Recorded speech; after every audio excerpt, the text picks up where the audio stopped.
name is Dipali Negi, and today I'm going to tell you about the 5 basic steps with which you can become a professional in content writing. So first of all, let me make it clear in the starting of the video that learning to write a content, you won't become a content developer or content writer. It's just not about writing content or writing words. You need some more skills to write a content. Not in writing also, there are various kinds of different types, so you need to learn maximum 5. So the next thing is you need to learn is there are many more skills you have to add on to your portfolio to become a professional. Because when a client searches for a professional for some kind of work of content creation, they may require 2, 4 or many other skills along with them. So keep in mind that this is just the first step. You need to go far to become a professional in this. So let us start with the content writing 5 steps. So the first step you need to learn is the writing style. So it's a bit of confusing because writing style is of different types, and many people have a lot of problem while determining or knowing their particular writing style. So let me tell you, some are very good in giving an example along with their explanation. They make it so good that a person would not be able to understand the text but can understand it by using the example. So this is just same like that. Many people can summarize things in the better way they can. Like I'm reading a novel and give you a synopsis, but it's not that good. But some other person is giving you the same synopsis but in a different way, and you just loved it. So that makes a difference between a content writer's writing style. So the first thing you should know is your writing style, that how you would convey a message more betterly than the others. Many people know it exactly that how content could be created and in which type you can create it. But if you don't know and how you should know, so I have a guide for you. The first one is create a journal and practice content writing. Now it's not that everything is in your mind and you can write it. You need to practice everything. So you can pick up on your own and then practice it. The next step you should know in the content writing is niche. Niche is particularly a type of the topic you would write, like any content you are writing, but specifically to that topic. It's not like one day you are writing about technology, the other day you are writing about the health and makeup products. No, that won't be good, because if you take various niche, you won't be knowledgeable in a particular one.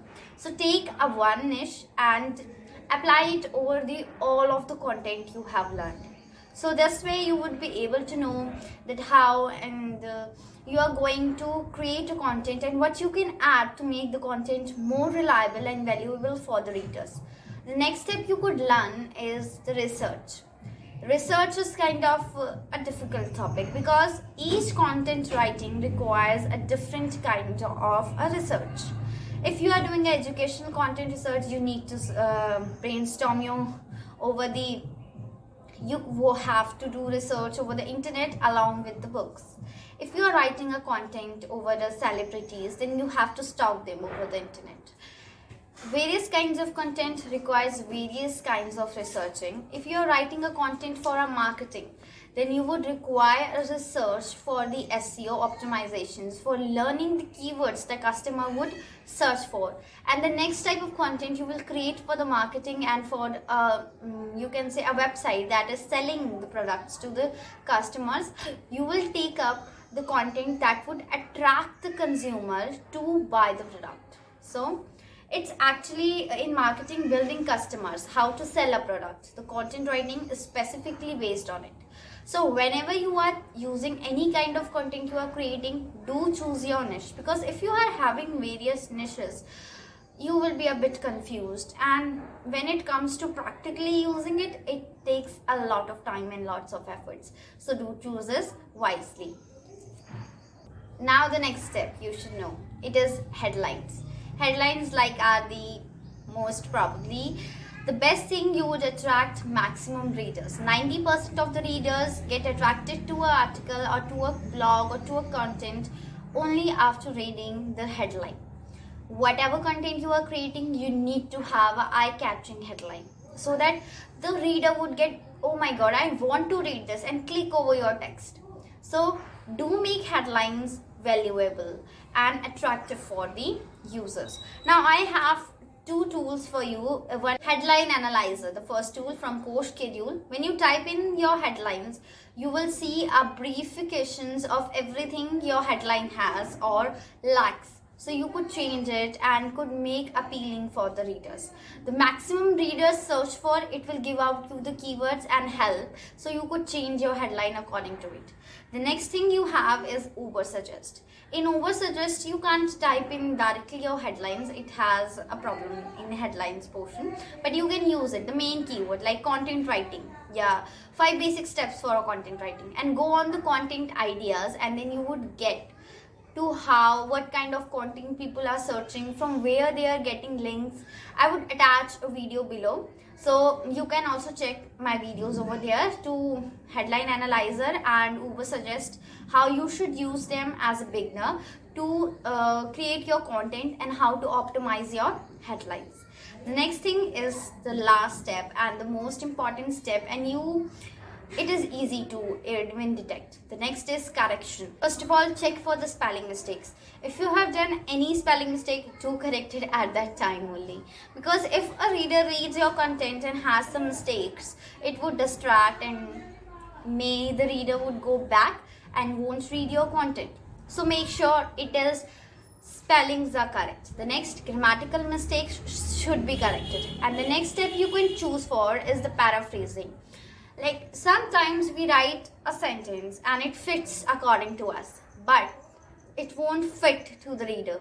So that's why you have to paraphrase some of the lines. In how you can know that they are not fitting for the readers is, first thing you should know that during paraphrasing a content, you have used simple words. If you are using too complicated or too, you can say very much difficult words, it won't help readers, because not all readers are having very good knowledge of a particular language. Like if we take an English and I say that hazardous, but not many people would know the meaning of hazardous. Okay, I'm not judging anyone, but it's true. Like if a 7th standard child is opening your blog for something, he won't be able to understand your words if they are too difficult in reading, or they are too complicated and too experienced people can only know their meanings. So he would probably skip your tab and go back to any other.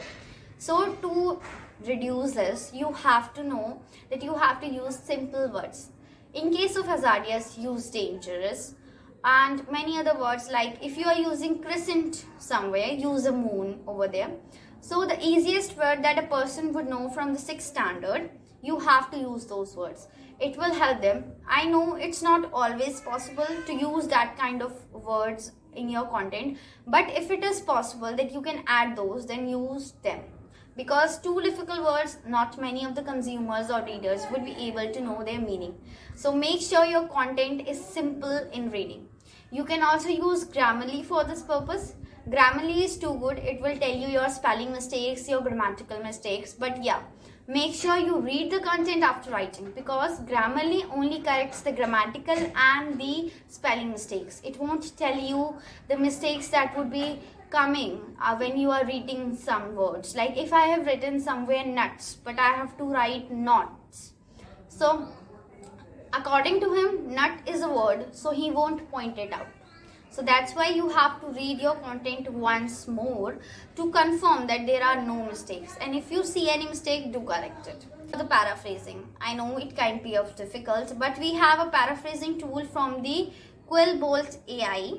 In this, when you set up your content, it will give you a paraphrasing of it.